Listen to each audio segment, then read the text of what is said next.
এই যে তারিণী খুড়া, আপনি তো দেখাই পাওয়া যায় না। কেন? আমি তো ভাবতেছিলাম যে জানার আগে বোধহয় আপনার লোকে দেখাই হইল না। কি সেই তো তোমার সঙ্গে দেখা হবে কি বলবা? এবার বলো তুমি যাচ্ছ কোথায়? আমি যাইতেছি চাঁদে। চাঁদে? চাঁদে গিয়া আমি তেজারতি ব্যবসা করব। চাঁদে? হ্যাঁ। ও মনে পড়ে গেল, তোমার বাড়িতে আসার সময় ওই পটার সঙ্গে আমার দেখা। আচ্ছা। পটা বললো যে তোমার ঠাকুরদা নাকি চাঁদে জমি এজেন্সি নিচ্ছে, সত্যি? কি সস্তা এই জমি পাওয়া যাইতেছে, সস্তা মাত্র 500 টাকা কইরা। 500 টাকা? না, তবে চেনা জানার মধ্যেই তাই হইতেছে। এই কথাটা কিন্তু আপনি কাউকে কইবেন না। না না না, কাউকে বলবো না। টাকা আনছেন? টাকা তো এনেছি, কিন্তু আমার ওখানে ওই 10 বিঘা জমি কিন্তু চাই। এটা মাত্র 10 বিঘা? হ্যাঁ। দেখি কি করুন যায়। বেশিরভাগ তুমি বায়না নিয়ে গেছে, মজা কইতেছিলাম।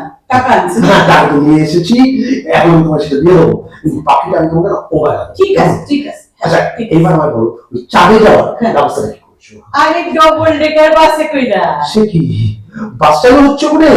এই তো তার মানে পৌঁছে এটা এই তো শীঘ্রই চালু হয়ে যাবো। ওরে বাবা। ডবল ডেকার বাস আপনার বাড়িতে চলে যাবো। আর হরিবোল বইলা রওনা হইবো। হরিবোল? হরিবোল কেন? এইটাই অবনিয়ম। কাদের সরকার কইছে যে অববাসে হরিবোল হর্ন থাকবে। আচ্ছা ঠিক আছে, সেটা থামুক। আচ্ছা আমাকে বলো হ্যাঁ। যে ওই বাসের টিকিটের দাম মানে খুব একটা বেশি হবে না, তাই না? না না, এই খাট খরচা লইয়া 1000 টাকা মতন হইবে। ঘাট খরচা?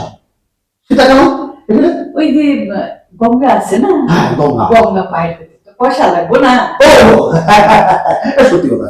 আচ্ছা ওটা ওর বিষয়টা, আমার কিন্তু চাঁদে 10 বিঘে জমি চাই। অবশ্যই। তুমি কিন্তু আমার ওই পটেশ্বরীর কথা বলে গিয়ে তাহলে সব কিছু আরে দিয়ে দিও না, না। আমার মনে রাখবে পটেশ্বরী বাবার জমি নয়, চাঁদের জমি। আরে পটেশ্বরীর বাপেরও না, আপনার বাপেরও না। কিন্তু এই যে আপনি মানে টাকাটা দিতেছে, একদম চিন্তা করেন না। আমি গিয়া কুবেরের ব্যাংকে গচ্ছিত ব্যাস ব্যাস ব্যাস। তারপরে ঠিক সময় ডবল ডেকার বাস আপনার বাড়ি চলে যাইব, আর হরিবোল বইলা রওনা হয়ে যাব। বাহ বাহ বাহ বাহ, খুব ভালো কথা, খুব ভালো কথা। আমি খুব খুশি।